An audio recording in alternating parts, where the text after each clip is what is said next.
വെടിനിർത്തലിൽ Donald ട്രംപിന്റെ വാദങ്ങൾ തള്ളി ഇന്ത്യ. പാകിസ്ഥാനുമായുള്ള ചർച്ചകളിൽ ആരും മധ്യസ്ഥത വഹിച്ചിട്ടില്ലെന്ന് വിദേശകാര്യ വക്താവ് രൺധീർ ജയ്സ്വാൾ വ്യക്തമാക്കി. കശ്മീർ വിഷയത്തിൽ ചർച്ചയില്ലെന്നും പാക് അധീന കശ്മീർ എപ്പോൾ തരുമെന്ന് പറഞ്ഞാൽ മതിയെന്നും ഇന്ത്യ നിലപാട് അറിയിച്ചു. അടിക്കാൻ ശ്രമിച്ചാൽ തിരിച്ചടി, സമാധാനമെങ്കിൽ അങ്ങനെ. ഇന്ത്യയുടെ ഈ നിലപാട് അമേരിക്കയടക്കം മറ്റ് ലോകരാജ്യങ്ങളെ അറിയിച്ചിട്ടുള്ളതാണ്. അവരത് പാകിസ്ഥാനോട് സംസാരിച്ചിട്ടുണ്ടാകാം, അല്ലാതെ ഒരു ഇടപെടലും അമേരിക്ക വെടിനിർത്തൽ ധാരണയിൽ നടത്തിയിട്ടില്ല. അങ്ങനെ വരുത്തി തീർക്കുകയും വേണ്ട. ആണവ യുദ്ധമെന്നും ആണവായുധമെന്നുമുള്ള ഭീഷണി ഇന്ത്യയോടും വേണ്ട. താക്കീതാണ് അമേരിക്കയോടും പാകിസ്ഥാനോടും. ഇന്ത്യ പാക് വ്യോമതാവളങ്ങളെ അടിച്ചിട്ടപ്പോൾ ഭയന്നിട്ടാണ് DGMO ഇന്ത്യയെ വിളിച്ച് നിർത്താമോ എന്ന് ചോദിച്ചത്. ഇന്ത്യൻ സേനയുടെ കരുത്താണ് പാകിസ്ഥാന്റെ നിലപാട് തിരുത്തിയത്.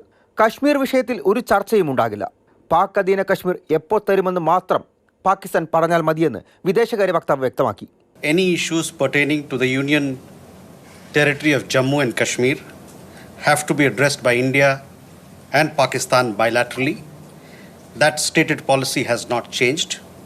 As you are aware, the outstanding matter is the vacation of illegally occupied Indian territory by Pakistan. Indus Water Treaty was concluded in the spirit of goodwill and friendship as specified in the preamble of the treaty. India will keep the treaty in abeyance until Pakistan credibly and irrevocably abjures its support for cross-border terrorism. പാകിസ്ഥാന്റെ ഭീകരതാവളങ്ങൾ India ലക്ഷ്യമിടും. ഇടപെടാതിരുന്നാൽ നല്ലത്. പ്രകോപനം ഉണ്ടായാൽ ആരായാലും തിരിച്ചടിക്കും.